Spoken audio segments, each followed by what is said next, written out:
What does a millionaire whisper to an innocent young woman during her first time that makes her discover true love? On her first time, he, an older millionaire, whispered tenderly, "I'll go slow." And she, young, pure and innocent, discovered true love. Tell me, where are you watching from? If you want to know how this love story transformed their lives forever, subscribe to the channel and leave a like. This story will move you. The champagne had spilled on her white silk dress when Adelaide tripped on the marble staircase of the estate, and it was precisely at this moment of absolute embarrassment that her eyes met Thaddeus's for the first time.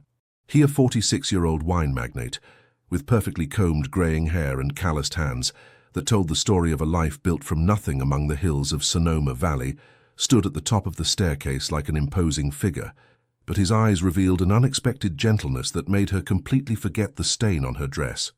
Sometimes our greatest humiliations open the door to our greatest joys, she thought, while awkwardly trying to blot the golden liquid that was soaking into the precious fabric. Adelaide, at 21, was a librarian in the small town of Healdsburg and had been invited to this charity gala by pure coincidence. Her aunt, the estate's housekeeper for decades, had fallen ill, and she had to take her place for this special evening. Her hands trembled not only from nervousness, but also from the sensation of being completely out of her element, surrounded by baccarat crystal, paintings that cost more than her entire house, and people whose shoes were worth 6 months of her salary. "Let me help you," murmured a deep voice near her ear. She looked up to discover Thaddeus Montgomery himself, holding out a white linen napkin to her. The contact between their fingers was brief but electrifying. Time seemed to suspend itself in that grand hall, where the light from crystal chandeliers reflected in 1,000 sparkles on the walls, adorned with antique wood paneling. "I'm Thaddeus," he said simply, as if his name didn't grace the labels of the region's most prestigious wine bottles. "Adelaide Clark," she replied, her voice barely audible beneath the elegant murmur of the reception. I'm filling in for my aunt tonight. I shouldn't be here." He smiled, and that smile transformed his austere face into something much more accessible, almost vulnerable. "In that case, we're both feeling like imposters." His gaze swept the room. "I've been hosting these evenings for 20 years, and I still feel as if I might be unmasked at any moment." What Adelaide didn't know was that Thaddeus had closed himself off to love for the past 15 years, building impenetrable emotional walls after his wife had abandoned him, taking with her not only half his fortune, but also the confidence that someone could love him for who he truly was, not for what he possessed. The evening passed like a waking dream.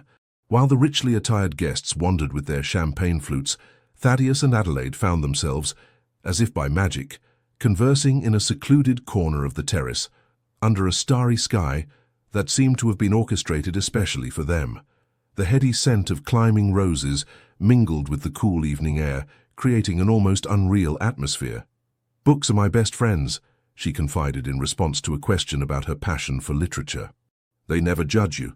They take you elsewhere when reality becomes too heavy." "And what weighs heavily in your reality, Miss Clark?" he asked, genuinely curious. She hesitated, weighing her words. Mediocrity, perhaps. The fear of living an ordinary, predictable life. Her eyes shone with a light that Thaddeus hadn't seen in a long time, the spark of someone who still dreams, who still believes in the infinite possibilities of existence. When he escorted her to the small service door through which she had arrived, something had changed in the universe. An invisible door had opened, and neither of them yet knew where this passage would lead them. 3 days after the party, Thaddeus appeared at the library where Adelaide worked. The small bell suspended above the door chimed softly, announcing his entrance. The few readers present in the small-town library looked up, then quickly lowered their heads, but not quickly enough to hide their surprise at recognizing the famous winemaker. Adelaide was perched on a wooden stepladder, shelving books on the upper shelves. The golden light filtering through the stained-glass windows created a halo around her silhouette, giving the scene an almost painterly quality. "I'm looking for a rare book on the old Victorian houses of Sonoma County," he announced, even though his true intention was simply to see if she would smile in that delicate way that had enchanted him that night. She descended the ladder cautiously, smoothing her simple skirt. "Mr. Montgomery," she said, her face betraying her surprise. "I wasn't expecting to. We do indeed have some books on that subject." "Please follow me," The small-town library, located in a 19th-century building with time-worn chestnut wood shelves and the unmistakable smell of old books, mingled with the jasmine scent that Adelaide sprayed every day, became the unlikely setting for a courtship that defied all the social conventions of this historic Californian town. "You seem to know each book personally," he observed as she ran her fingertips over the leather bindings, searching for the requested volume. "It's almost the case," she admitted with a shy smile. "Some of these books are like old friends. They know me in my moments of joy and sadness." "And what makes you sad, Adelaide?" The question was direct, almost bold. She paused, surprised by this sudden familiarity. "The same things that sadden everyone, I suppose. Loneliness, uncertainty." She paused, then added in a whisper, "The feeling of being invisible." Thaddeus moved closer, reducing the space between them. "You are anything but invisible." In his eyes she saw something that deeply troubled her, a recognition as if he had perceived a part of her that she believed well hidden. And for the first time in a long time, Thaddeus felt the walls he had erected around his heart tremble slightly. Thaddeus's visits became regular. Always under the pretext of historical or literary research, he spent hours conversing with her in the quiet corners of the library. Sometimes they hardly spoke, simply enjoying each other's presence in a comfortable silence, punctuated only by the rustling of turned pages. "Why me?" she asked one day, as twilight enveloped the library in its orange light. "You could have any woman from your world." He considered her question for a long moment. "Perhaps because you don't pretend. In a world where everyone wears a mask, your authenticity is refreshing." What he didn't say was that every time he looked at her, he saw not only the woman she was, but also the person he might have been if he hadn't let bitterness sculpt his soul for so many years. The rumors began as a discreet stream, then transformed into a torrent. In the small town of Healdsburg, where the stones themselves seemed to listen and whisper, the budding relationship between Adelaide and Thaddeus became the subject of every conversation. At the farmer's market in the town square, between the colorful stalls of fruits and vegetables, glances lingered on Adelaide when she did her shopping. The vendors, who had known her since childhood, had changed their attitude. Some were curious, others openly hostile. "They say you're a gold digger," confided Olivia, her only friend who still dared to speak frankly to her as they sat at a table at the town square cafe. "That you're after his money." The spring sun bathed the Victorian square, highlighting the ochre and honey tones of the historic facades, creating a striking contrast with the shadow that crossed Adelaide's face. "How can they think that?" she murmured, hurt. "I've never asked him for anything." "It's Healdsburg, my dear. People need drama to brighten their daily lives, and a young librarian who turns the head of the famous Thaddeus Montgomery. It's the best soap opera they've had in years." That evening, in the small apartment she rented above Reed's Bakery, Adelaide shed bitter tears. The smell of fresh bread rising through the floorboards, usually comforting, failed to soothe her grief. Her phone vibrated. A message from Thaddeus. "People often talk about what they don't understand. Don't let them define our story." She stared at the screen, wondering how he had intuited her distress. This ability he had to perceive her emotions, even at a distance, both fascinated and frightened her. The next day, as she left the library, she found Thaddeus waiting for her, leaning against his car. He wore a dark suit that contrasted with the simplicity of her outfit. "Come," he said simply. "I have an idea." He took her to the Healdsburg Inn, the most prestigious establishment in town, and invited her to dinner at the gourmet restaurant. The other patrons observed them without discretion, and Adelaide felt like a zoo animal. "Why here?" she whispered, uncomfortable. "Everyone is looking at us." "Exactly," he replied, his eyes shining with quiet determination. "Let's give them something to see. If we hide, we feed their imagination. If we show ourselves, we control the narrative." That evening marked a turning point. Instead of fleeing the glances, they confronted them. Thaddeus took her to cultural events in the region, invited her to accompany him to tastings at his vineyards, gradually introduced her to his world. However, with each step they took together, Adelaide felt the gap that separated them. It wasn't so much their age difference as their fundamentally different worlds. She belonged to the narrow, winding streets of Healdsburg, to simple conversations over coffee, to dusty books and modest dreams. He came from a universe of charity galas, financial decisions involving millions, private jets and constant social obligations. Could she ever truly integrate into this world without losing herself? Thaddeus stood in front of the window of his study, contemplating the perfectly aligned rows of vines that stretched as far as the eye could see. The sun was setting, tinting the landscape with a copper light that transformed the vine leaves into scales of gold. "Sir, the contracts are ready to be signed," announced Harrison, his assistant of more than 20 years. Thaddeus didn't turn around immediately. "Harrison, do you believe one can truly know a person's intentions?" The old man placed the documents on the massive mahogany desk and approached his employer. "If you're referring to Miss Clark, allow me to say that she has nothing in common with Vivian." His ex-wife's name floated in the air like a malevolent ghost. Thaddeus stiffened. "I didn't mention Adelaide." "You didn't need to." Harrison smiled with a familiarity that only decades of loyalty permitted. "You're smiling again, sir. It's been a long time." Left alone, Thaddeus took out a small midnight blue velvet box from his drawer. He opened it, revealing an antique ring set with a sapphire surrounded by small diamonds, a family heirloom that had been waiting for generations to find its place on the finger of a woman worthy of wearing it. "Am I losing my mind?" he murmured to himself. "She's 25 years younger than me." His phone rang, Adelaide's number appearing on the screen. He hesitated before answering, as if each conversation with her brought him closer to a precipice that he both feared and desired. "Good evening, Adelaide." "Thaddeus." Her voice seemed tense. "I think we need to talk." He had heard these words before. Vivian had spoken them just before announcing she was leaving him for a younger man. His heart tightened. "I'm listening." "Not over the phone. Could we meet tomorrow?" "Of course. I'll pick you up after work." The night was long, populated with doubts and questions without answers. Insomnia, his old companion, returned to haunt him. He paced the silent corridors of his mansion, each step resonating on the cold marble, each ancestral portrait seeming to judge him from its gilded frame. At dawn, exhausted but unable to find sleep, he went to his vineyard and walked among the rows, the ground damp with dew beneath his feet. Working the land had always been his refuge, his therapy. His hands, accustomed to official documents and business handshakes, rediscovered their primitive strength in contact with the vines.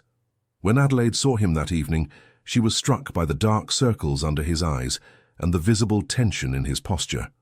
"You haven't slept," she observed as they walked along the Russian River, its peaceful waters reflecting the twilight sky.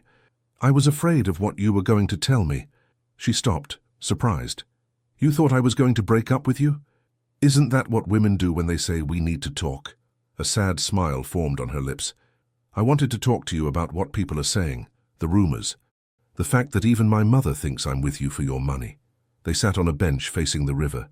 The last rays of the sun drew golden arabesques on the water. "And does it matter to you what they think?" he asked softly. "It should be simple to say no, but it's my town, the people I've known all my life." She hesitated. "And you? Does it matter to you?" He took her hand, feeling her soft skin against his, rough from work and marked by time. "What matters to me is that you never stay with me for the wrong reasons. I can bear the rumors, the looks, the judgments, but if one day you stay out of obligation, out of habit or self-interest—" "I'm not Vivian," she said firmly, surprising him with this direct mention of his ex-wife. "How do you know her name?" "People talk, Thaddeus. They tell how she left you, how she took half your fortune.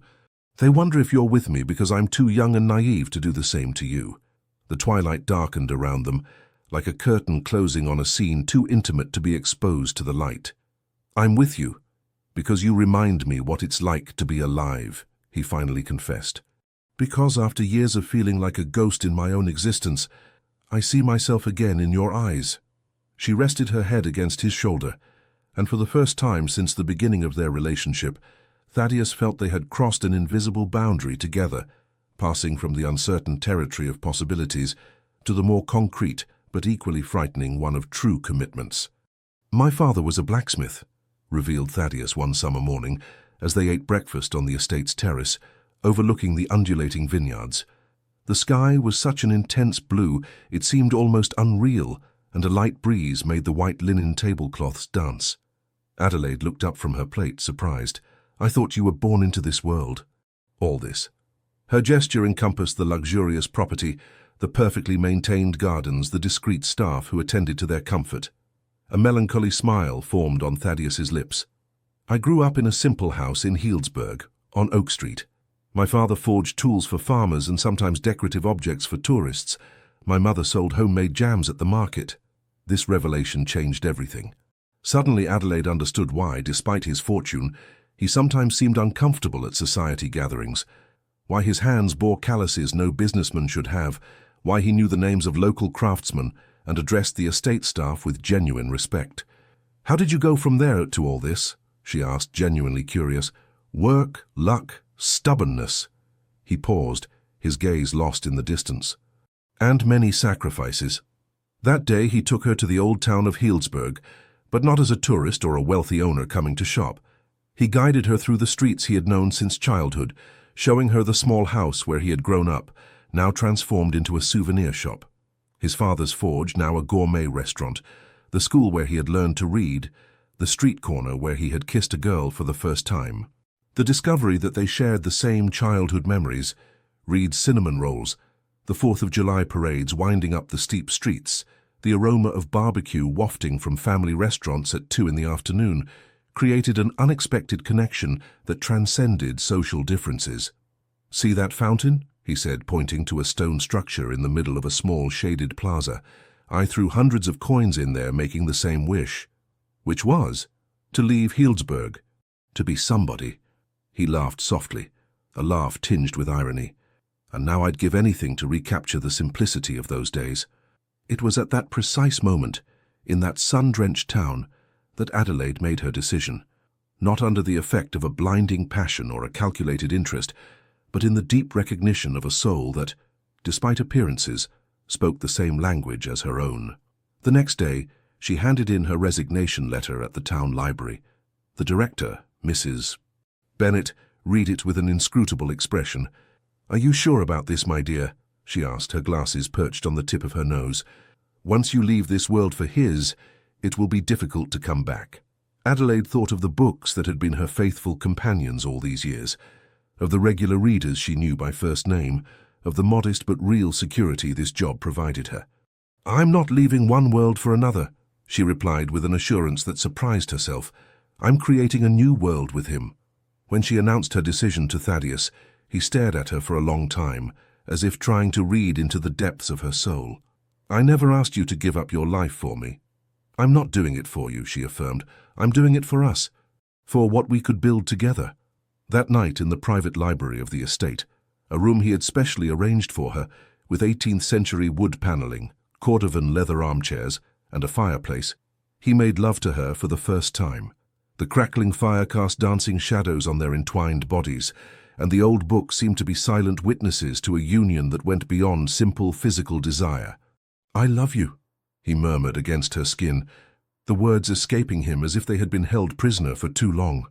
She felt tears streaming down her cheeks, not of sadness, but of that complex emotion born when one finds oneself exactly where one should be, with exactly the person one should be with, at precisely the moment one should be there. Callum Montgomery's arrival at the estate was announced by the screeching of his Porsche tires on the gravel of the main driveway.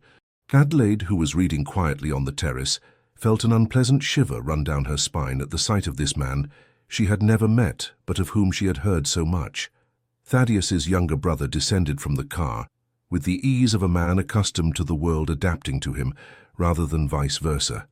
Tall, elegant, with the same grey eyes as Thaddeus but devoid of their warmth, he climbed the porch steps with a determined step. "So you're my brother's new conquest," he said without preamble, his eyes evaluating Adelaide as one would examine a horse at auction. She stood up, refusing to be intimidated. "My name is Adelaide Clark, and you must be Callum, corporate lawyer, partner at Montgomery & Associates in San Francisco, and holder of 20% of the winery's shares." He smiled without warmth. "Just to make things clear from the start." Thaddeus appeared at that moment, his face hardening at the sight of his brother. "Callum, you could have warned me of your visit, and missed the chance to meet your librarian." The last word was pronounced with a slight mocking inflection. "News travels fast, even to San Francisco." Dinner that evening was a diplomatic ordeal worthy of the greatest European courts. Seated in the formal dining room of the estate, under the stern gaze of Montgomery family portraits, Adelaide had to navigate between Callum's acid remarks and seemingly innocent questions carefully calibrated to destabilize her. "So, Adelaide, tell me, have you ever thought about what you would do if you and Thaddeus separated?" asked Callum, delicately cutting his Wagyu beef. "Financially, I mean." She put down her fork, feeling Thaddeus's gaze weigh on her. "I would go back to my job at the library, I suppose, or find another one." "Really?" Callum seemed genuinely surprised. "You wouldn't ask for compensation for your invested time?" "Callum, enough," Thaddeus intervened, his voice dangerously calm. "I'm just asking practical questions, brother. After all, the last time you let your heart govern your head, it cost us nearly $20 million. The tension was palpable. The air seemed to crackle with restrained electricity. Adelaide felt a knot in her throat. So this was how Thaddeus's family saw her, as a potential financial predator, an opportunist waiting for her moment. "I don't need compensation for loving someone," she finally said, her voice firmer than she would have believed possible. "Love is not an investment with an expected return." A silence fell over the table. Even the butler serving the wine seemed to hold his breath. Callum stared at her for a long moment, then burst into a laugh that almost resembled a bark. "She's extraordinary, Thad. Really.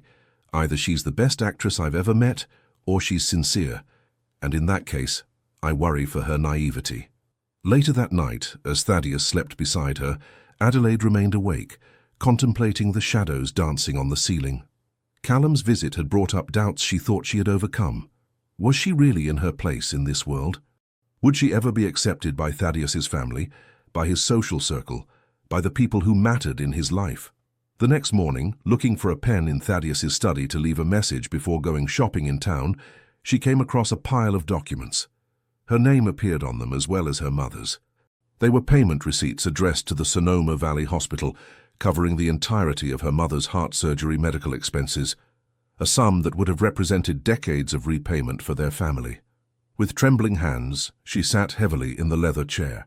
Thaddeus had settled their medical debts without ever mentioning it, without seeking to use it as proof of generosity or as a means to bind her to him. When he returned that evening, she was waiting for him in the study, the documents placed in front of her. "Why didn't you tell me anything?" she asked simply. He approached slowly, his face reflecting a vulnerability he rarely showed. "Because I didn't want you to feel indebted. Money is the easiest thing to give, Adelaide. It's not a gift, just a tool." She stood up and approached him, placing a hand on his cheek rough with stubble. "You really see me, don't you? You see what I need even before I know it." "I try," he murmured. "Every day I try to deserve what you offer me." That night, their love took on a new dimension, no longer just the passion of two bodies discovering each other, but the deep communion of two souls, recognizing and accepting each other in their most naked truth.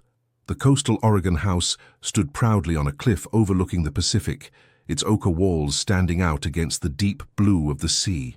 Century-old pines surrounded the property, their silver-green needles rustling gently in the marine breeze.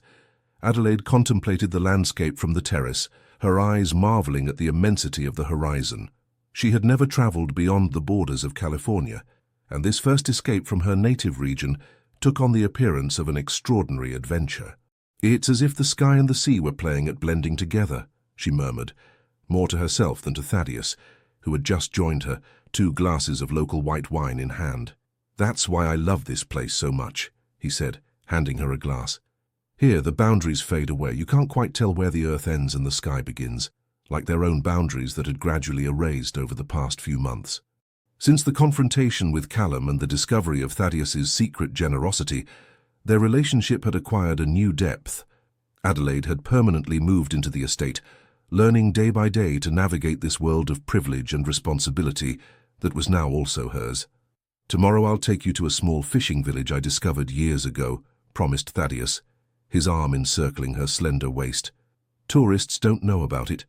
Time seems to have stopped there." She rested her head against his shoulder, savoring the warmth of his body against hers. "Sometimes I feel like I'm in a dream I don't want to wake up from." "It's not a dream, my love. It's our life." That night, lying on the 4-poster bed in the master bedroom, the windows wide open to the starry night, with the gentle sound of waves filling the air and the aroma of wild rosemary carried by the night breeze, Thaddeus whispered words that would mark a turning point in their existence. "I'm taking my time," he said, his gentle hands touching Adelaide's face as if she were made of the most fragile porcelain, his eyes reflecting not only desire, but a deep love that frightened him with its intensity. Adelaide, who had kept her purity as a precious treasure, discovered that giving herself to love did not mean losing something but gaining a fullness she had never imagined could exist. Their bodies discovered each other with a tenderness mixed with passion, each caress a promise, each kiss a silent vow. In this Oregon house isolated from the world, they created their own universe, where only their intertwined breaths and the synchronized beating of their hearts existed. At dawn, while Adelaide still slept, her naked body barely covered by a linen sheet, Thaddeus contemplated her serene face. A lock of auburn hair crossed her cheek, and he gently moved it aside, as one would handle an infinitely precious object. When she opened her eyes, he was already dressed, sitting on the edge of the bed, with an indecipherable expression. "Good morning," she murmured in a still, sleepy voice, a smile stretching her lips at the memory of their night. "I've cancelled all my business appointments for the next month," he announced without preamble. She sat up, the sheet pressed against her chest, surprised by this unexpected declaration. "You did what?" "I postponed all the negotiations, tastings, appointments with distributors. Everything.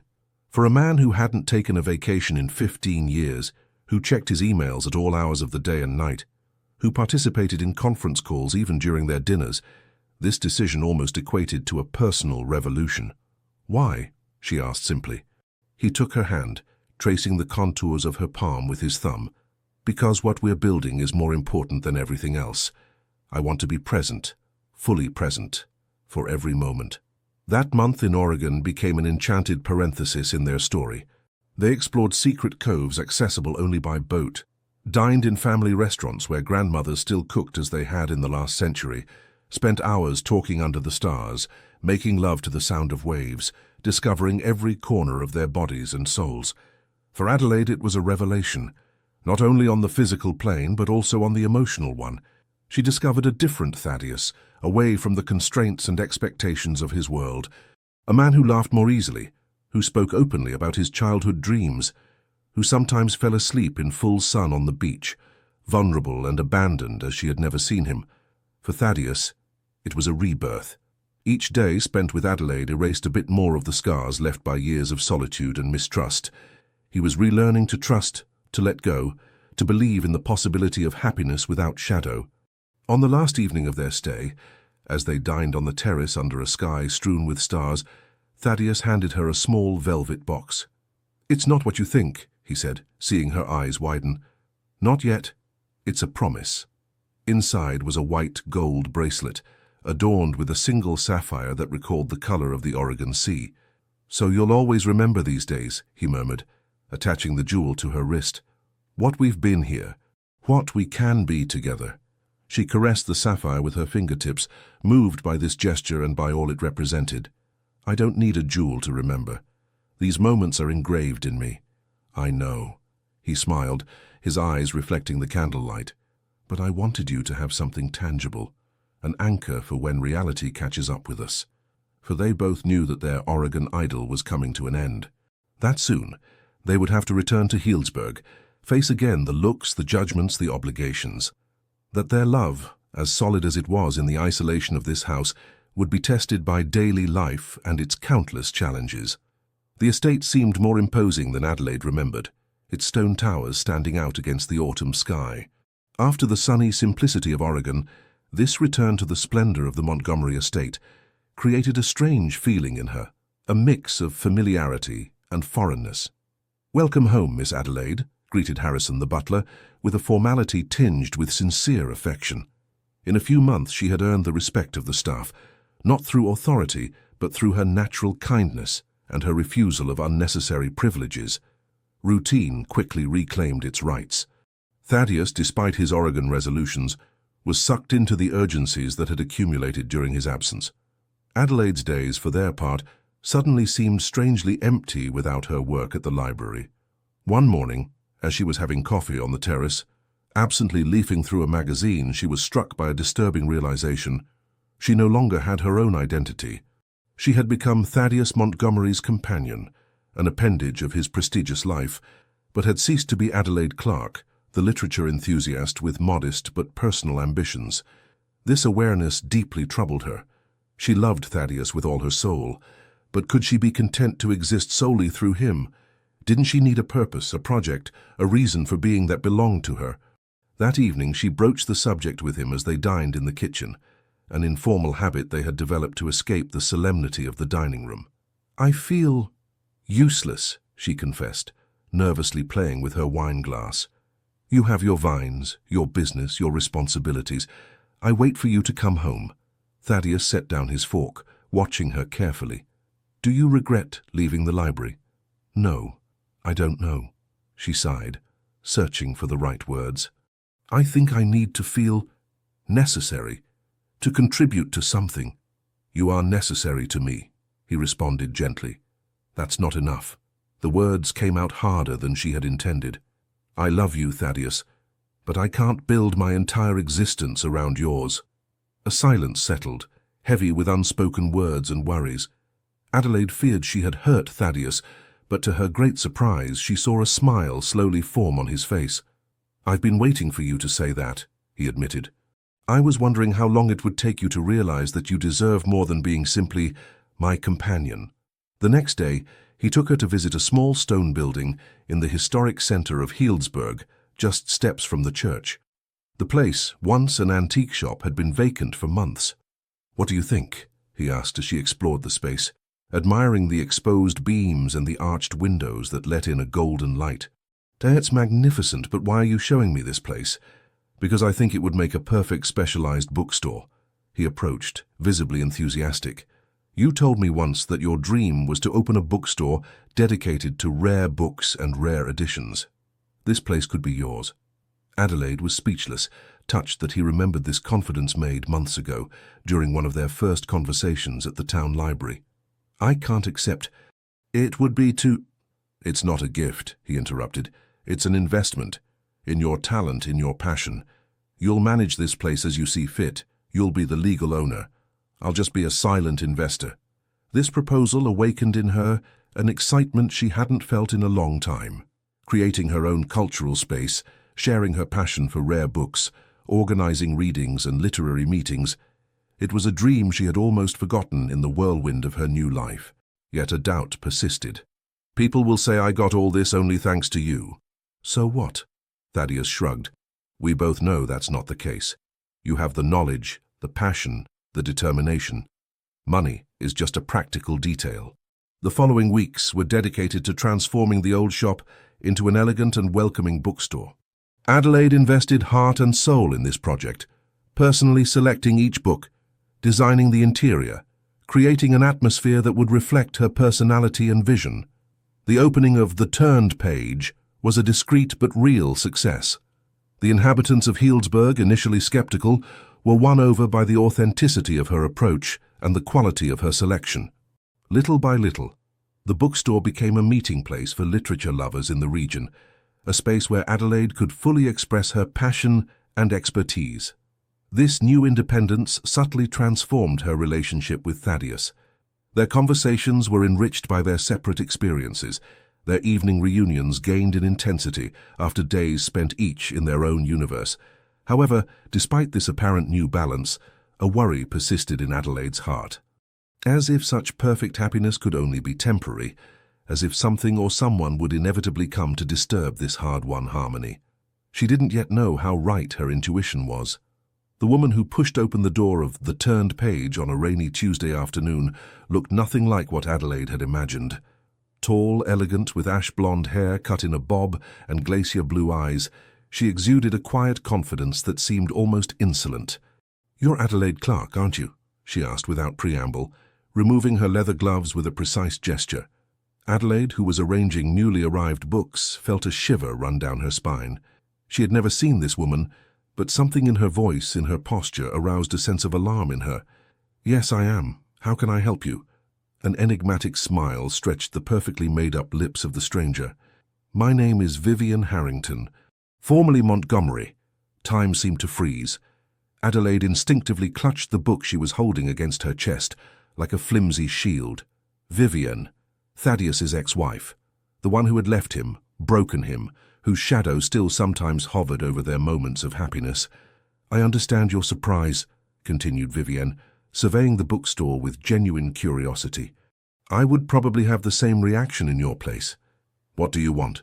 The question came out more abruptly than Adelaide would have liked, but the situation surpassed all her capacities for conventional politeness. To talk to you. Simply to talk to you. Vivian indicated the 2 armchairs installed near the window, in the reading corner of the bookstore. Can we sit for a moment? As in a strange dream, Adelaide found herself seated across from the woman who had shared Thaddeus's life for nearly 10 years, who knew parts of him that she herself would never know. I haven't come to cause problems, began Vivian, elegantly crossing her legs. On the contrary, I've come to congratulate you. To congratulate me for succeeding where I failed, for giving back to Thaddeus his capacity to love, to trust. A shadow passed over her perfect face. It's no small feat, believe me. A silence settled, punctuated only by the ticking of the antique clock hanging on the wall and the distant sound of rain against the windows. I left him for the wrong reasons, continued Vivian, her gaze lost in the vague. I was young, impatient, thirsty for experiences. Thaddeus was constant, solid. At the time, I confused this solidity with boredom. Adelaide listened, unable to interrupt this unexpected confession. I remarried in Boston. I have 2 children now. A life that I love. A sincere smile softened her features. But I've carried for years the weight of guilt, of knowing that I had hurt a good man, that I had perhaps destroyed his ability to love again. Why tell me all this? Finally asked Adelaide, troubled by this sudden vulnerability. Vivian looked her straight in the eyes. Because I want to clean up the past, so Thaddeus can embrace the future without reservations. And that future is you, Adelaide. She took an envelope from her handbag and placed it gently on the low table between them. This is a letter for Thaddeus. Apologies, explanations that I should have given him a long time ago. Could you give it to him? Adelaide stared at the envelope, as if it were a potentially dangerous object. Why not give it to him yourself? Because my presence might reawaken old wounds. Because this step is not selfish. I'm not seeking forgiveness to ease my conscience. I sincerely want him to be happy. She hesitated, then added, with you. When Vivian left the bookstore a few minutes later, Adelaide remained motionless, the envelope placed before her like a fragile bridge between the past and the future. Should she give it to Thaddeus? Risk awakening painful memories in the name of a hypothetical emotional liberation? That night, she didn't mention Vivian's visit. Watching Thaddeus working in his study, focused on export contracts, she wondered if he sometimes thought of his ex-wife, if he unconsciously compared Adelaide to her, if he still feared deep down being abandoned a second time. It was only 3 days later, during a walk in the estate gardens, that she found the courage to tell him about this encounter and to hand him the envelope. Thaddeus took it without a word, his face suddenly closed, impenetrable. He put it in his jacket pocket without opening it. Aren't you curious to know what it contains? Adelaide asked gently. No. His answer was clear, final. What Vivian might have to say to me today no longer matters. It could help you. I don't know. Make peace with the past? He stopped, taking her hands in his. Adelaide, listen to me carefully. My past with Vivian belongs to another time, another life. The only thing that matters to me now is our future. Together. That night, however, as she pretended to sleep, she felt him silently rise. Through her half-closed eyelids, she saw him take the envelope from his jacket and head toward his study. The door closed softly behind him. Adelaide remained awake for a long time, listening to the silence of the night, imagining Thaddeus reading Vivian's words, confronting emotions he had perhaps buried for years. Part of her feared that this letter would reawaken old feelings. Another hoped it would bring the healing that Vivian had evoked. When he returned to bed much later, she sensed that he was different, not more distant, no, rather as if an invisible weight had been lifted from his shoulders. He drew her to him with a new tenderness, burying his face in her hair. Thank you, he murmured in the darkness. For what? For giving me this letter. For understanding that I needed it, even if I didn't know it myself. In the days that followed, Adelaide felt a subtle change in Thaddeus, as if the last chains that bound him to the past had finally broken, allowing him to be fully present in their story. However, while one obstacle seemed overcome, a new challenge was already looming on the horizon, ready to test the solidity of their common foundations. The news came one November morning, as the estate was adorned with the flaming colors of autumn. Thaddeus received a call that made him instantly pale.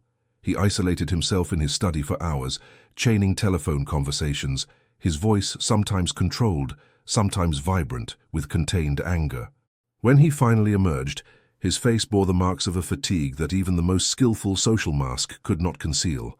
"What's happening?" asked Adelaide, concerned to see him like this. He collapsed in an armchair, passing a hand over his face. "An investment has collapsed. A vineyard project in New Zealand. I committed substantial sums. Too substantial. How serious is it?"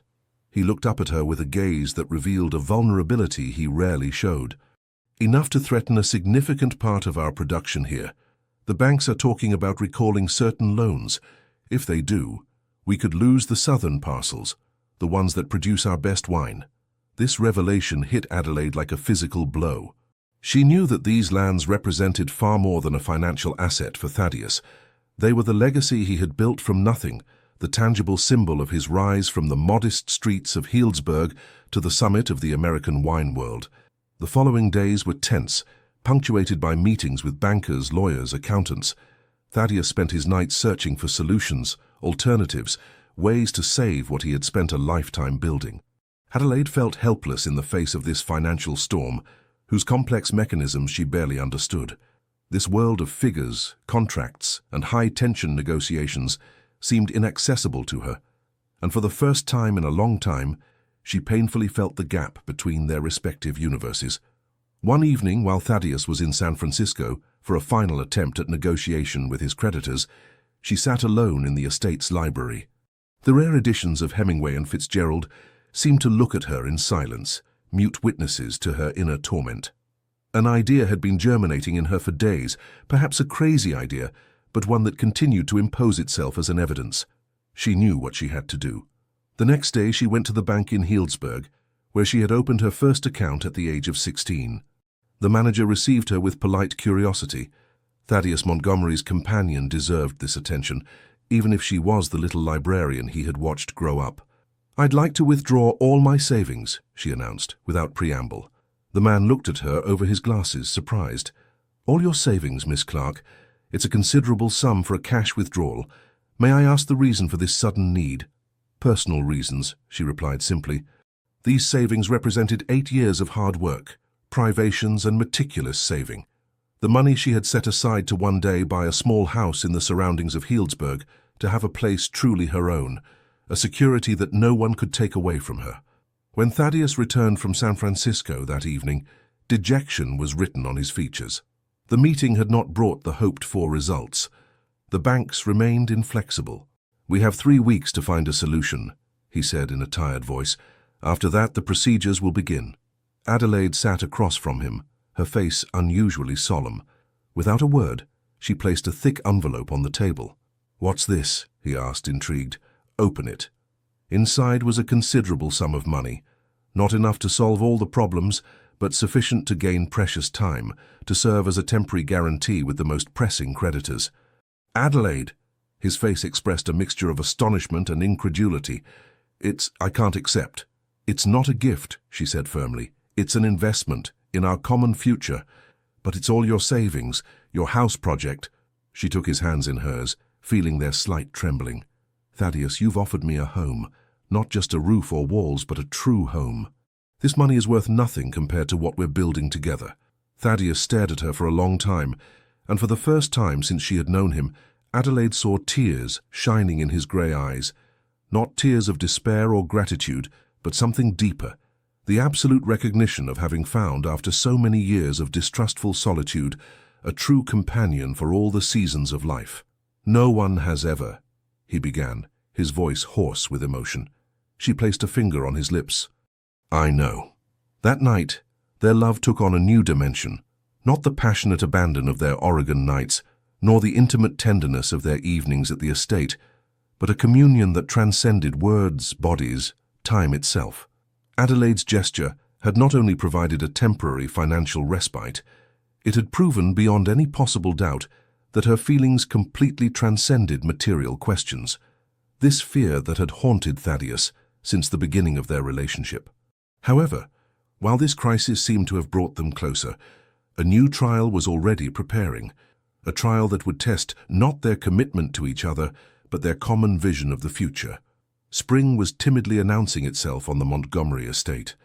The first green shoots appeared on the vine stems, a promise of renewal after the rigorous winter they had just weathered, both literally and metaphorically. The financial crisis had been overcome, not without sacrifices. Thaddeus had had to sell some secondary assets, renegotiate contracts, but the historic parcels of the estate had been preserved.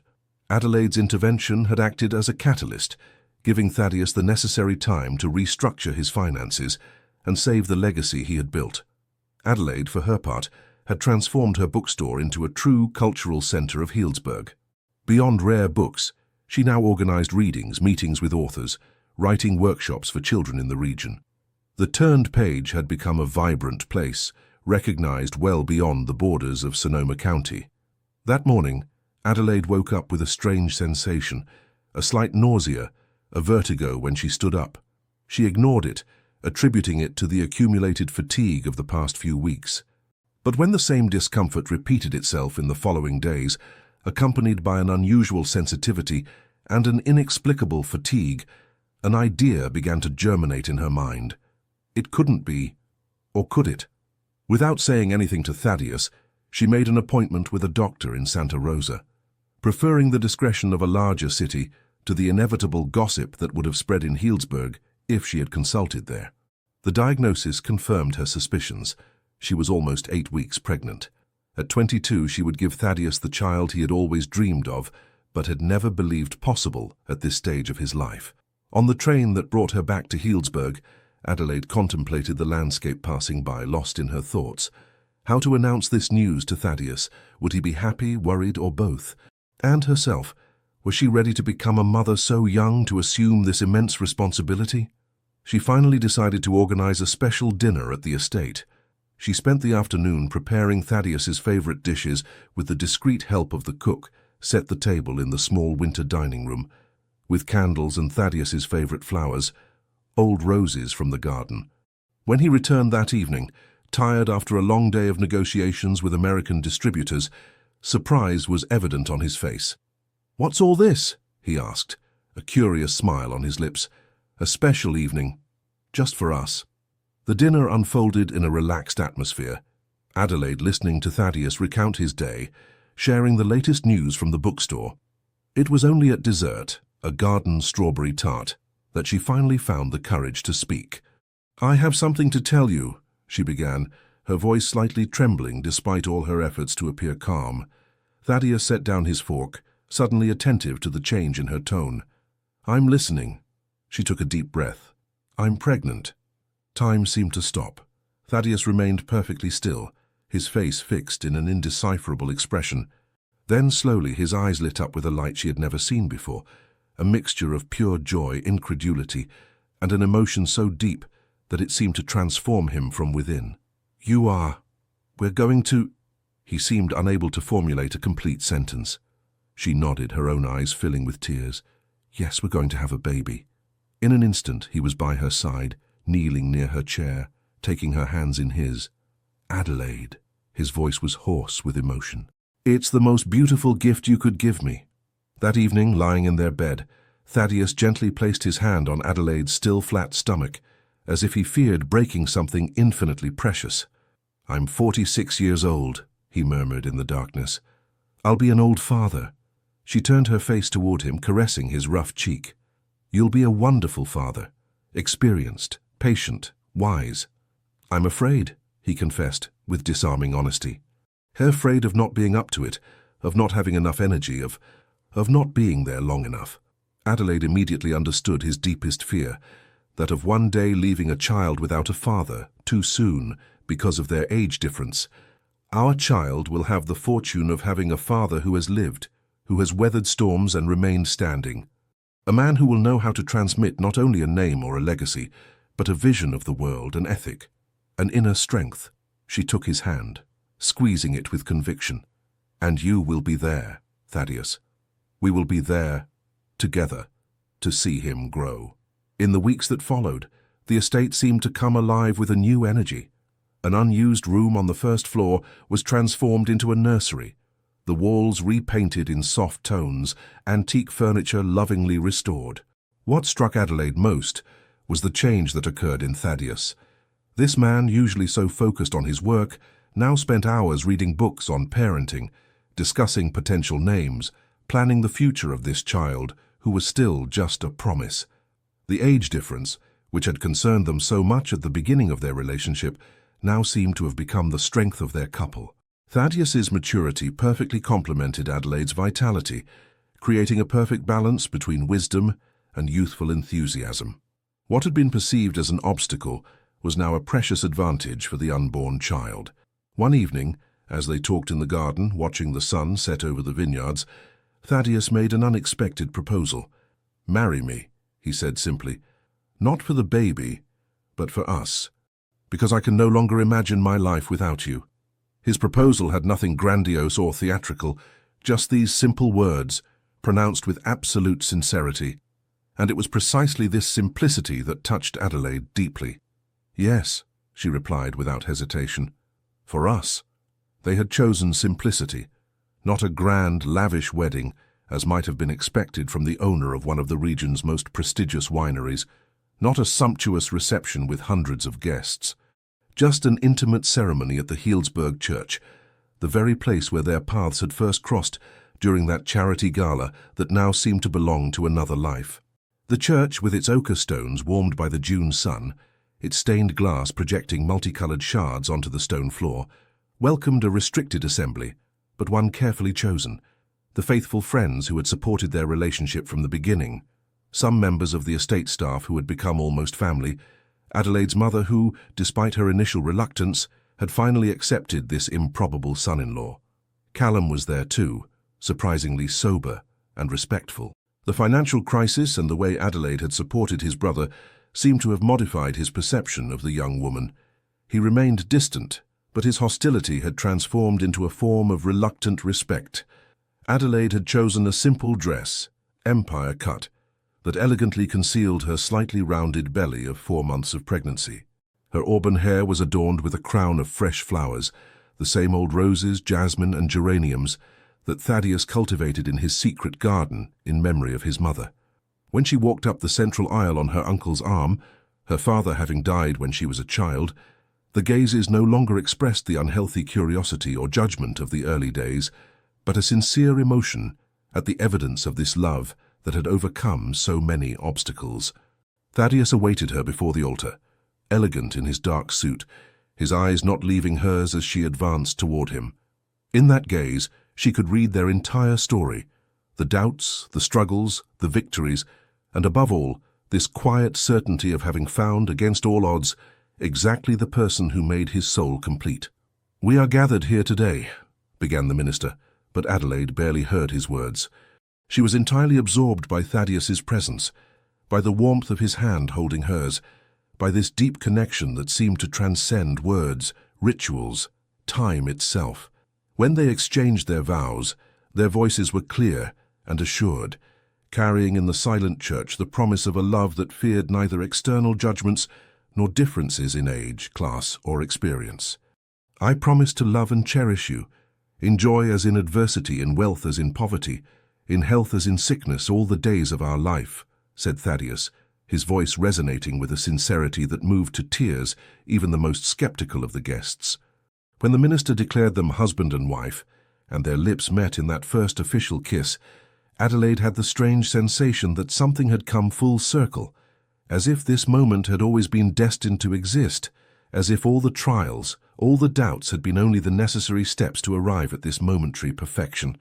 The reception took place in the gardens of the estate, under large white tents installed among the flowering rose bushes. The tables were decorated with simplicity but elegance, white linen tablecloths, bouquets of wildflowers, candles in blown glass holders. As the sun began to set, tinting the sky with pink and golden hues, Thaddeus discreetly drew Adelaide away from the festivities. Hand in hand, they walked to a small promontory that offered a breathtaking view of the vineyard stretching as far as the eye could see. "I wanted to show you something," he said softly. With a gesture, he indicated a vineyard plot in the distance, different from the others. The vines there were younger, planted in perfect rows that seemed to shine with a more vivid green in the evening light. "It's our plot," he explained. "I planted it the day you announced your pregnancy. These vines will grow along with our child. In 20 years, they will produce their first great vintage, just in time to celebrate his or her passage into adulthood." Moved beyond words, Adelaide could only squeeze his hand more tightly, feeling tears rise to her eyes. "I've spent my life building, acquiring, preserving," continued Thaddeus, his voice tinged with a new gravity.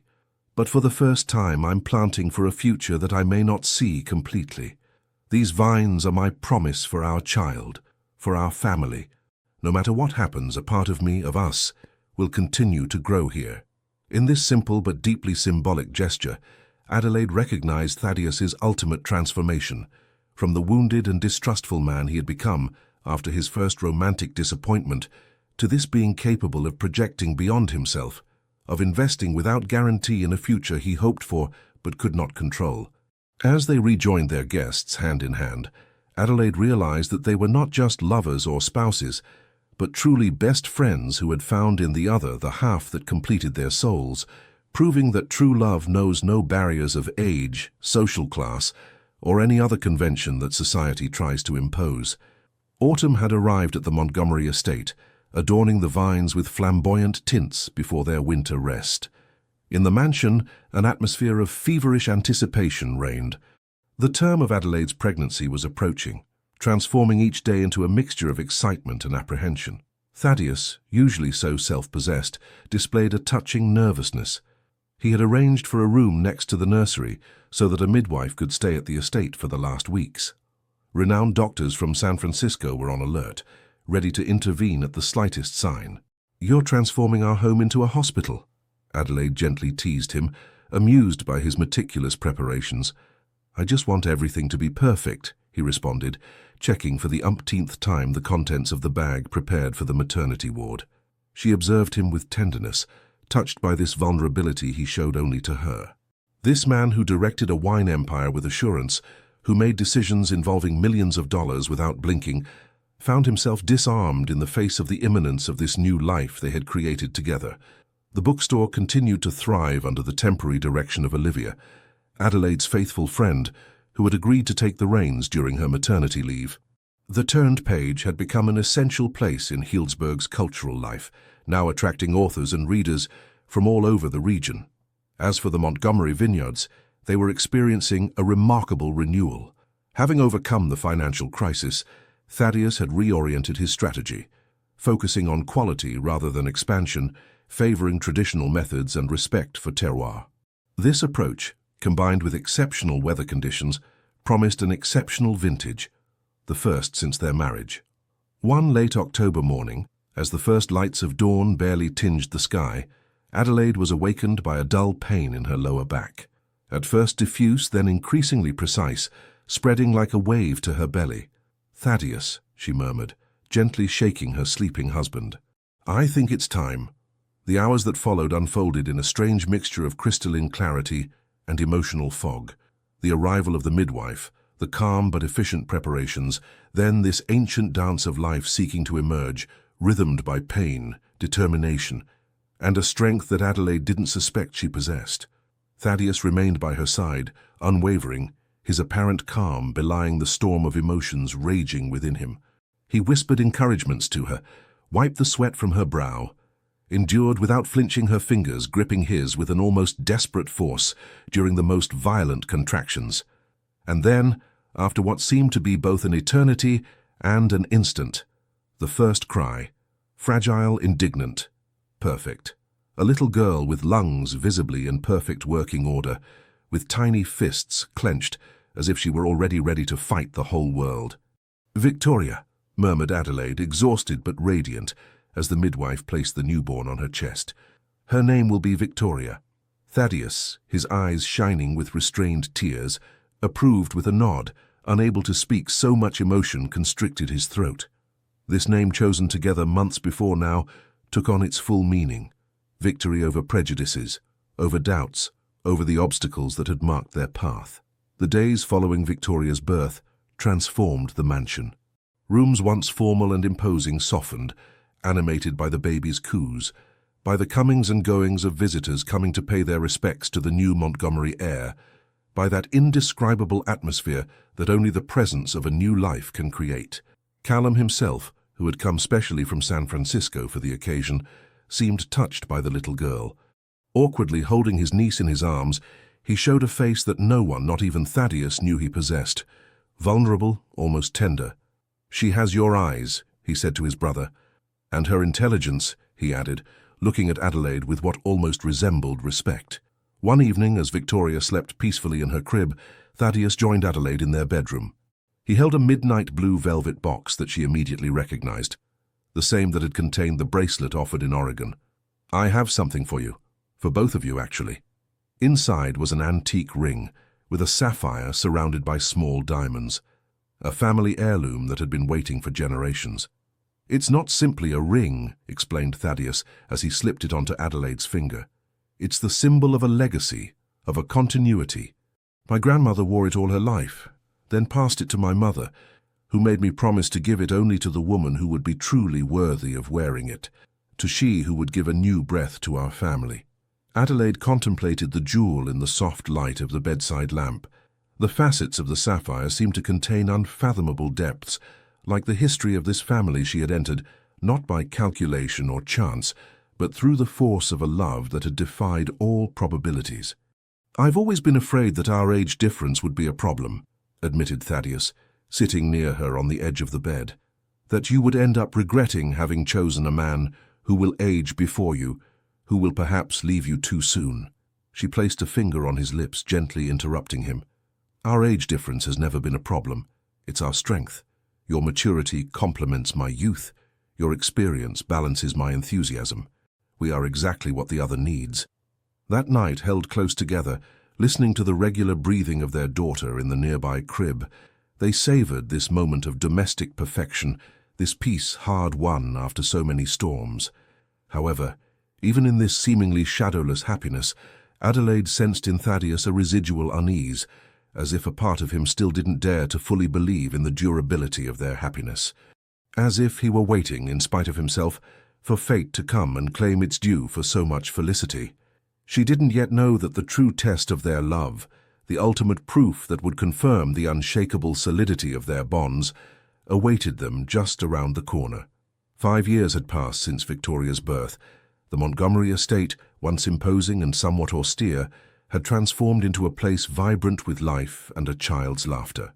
The corridors that had resonated for decades with only the measured steps of Thaddeus and his staff now echoed with the unbridled races of a little girl with auburn curls and a determined character. Victoria Montgomery, at 5 years old, was the perfect blend of her parents. Adelaide's vivid intelligence and insatiable curiosity combined with Thaddeus's quiet determination and sense of observation. She spent her days between the mansion's library, where she already read books well above her age, and the vineyards where she followed her father like a shadow, asking 1,000 questions about every aspect of viticulture. On that spring morning, as the first flowers began to bloom in the gardens of the estate, Adelaide watched her daughter and her husband from the terrace. Thaddeus was patiently showing Victoria how to recognize promising buds on the vine stems. His hair, now almost entirely grey, contrasted with his daughter's flaming curls, but their concentrated expressions were identical. Life had taken a rhythm, both predictable and wonderfully satisfying. The Turned Page bookstore had multiplied. A second establishment had opened in San Francisco, specializing in antique works on wine and gastronomy. Adelaide divided her time between managing these two cultural spaces and her family life, finding in this balance a fullness she would never have imagined a few years earlier. As for Thaddeus, he had progressively delegated part of the daily management of the vineyards to a trusted team, focusing on the creative and strategic aspects that truly passionate him. This reorganization allowed him to spend more time with his family, to savor these precious years when Victoria was building herself day by day. The third major turning point in their story had occurred gradually, almost imperceptibly. They had realized they were not just lovers or spouses, but truly best friends who had found in the other the half that completed their souls. This deep friendship, this absolute complicity that transcended even their passionate love, had become the unshakable foundation of their relationship. That evening, after putting Victoria to bed, who demanded, as every evening, the story of the champagne-stained dress, Thaddeus and Adelaide settled on the terrace. The twilight was gently enveloping the vineyards in a golden light, and in the distance they could glimpse the lights of Healdsburg beginning to twinkle. "Do you know what day it is today?" asked Thaddeus, serving 2 glasses of an amber wine with golden reflections. Adelaide smiled, taking the glass he held out to her. "How could I forget? It's the anniversary of our meeting. 6 years, day for day." He raised his glass. 6 years since you tripped on that marble staircase and spilled your champagne. The most beautiful accident of my entire life." They toasted in silence, savoring this special wine, the first vintage produced after their marriage, bottled the year of Victoria's birth. Each sip seemed to contain the essence of their common story, both powerful and delicate, complex and harmonious. "I have something to tell you," began Adelaide, a mysterious light in her gaze. Thaddeus looked at her attentively, recognizing this particular expression she had when she was about to share important news. "The Montgomery family will be expanding," she announced simply, "in about 7 months." Thaddeus's face lit up with a pure joy, without shadow. At 52, the idea of becoming a father again might have frightened him, but these years with Adelaide and Victoria had taught him that age was just a number without importance in the face of true love. "A little brother or sister for Victoria," he murmured, moved. "She'll be overjoyed." "I think she already suspects it," replied Adelaide with a knowing smile. "She asked me yesterday why my belly was making a little bump like the moon. That child misses nothing, like her mother." They remained like this for a long time, savoring the sweetness of the moment, the simple perfection of this happiness built day after day, obstacle after obstacle. The stars progressively appeared in the sky, like so many silent witnesses to this improbable love story that had defied all conventions. "You know," finally said Thaddeus, "sometimes I wonder what would have happened if I hadn't been at the top of that staircase that evening, if you hadn't tripped, if our gazes had never met." Adelaide smiled, squeezing his hand in hers. "I believe we would have found each other anyway, one way or another. Some souls are destined to meet, whatever path they must travel to get there." He looked at her for a long time, admiring the wisdom that shone in her eyes, a wisdom that had nothing to do with age, but everything to do with depth of soul, with this rare ability to see beyond appearances, to grasp the very essence of things. "I love you, Adelaide Montgomery," he said simply. "Each day a bit more than yesterday, a bit less than tomorrow." She nestled against him, feeling the warmth of his body against hers, listening to the regular beating of his heart. "And I love you, Thaddeus Montgomery, for all that you are, for all that we are together." In the distance, the last ray of sunlight disappeared behind the hills, giving way to a starry night that enveloped the estate in its deep peace. In this home that had known so many dramas, joys, transformations, a family slept peacefully, anchored in the certainty that true love, the kind that transcends age, conventions, and fears, is the most powerful force in the universe, because sometimes the most beautiful fairy tales begin when least expected, with a champagne-stained dress and a heart willing to believe in the impossible.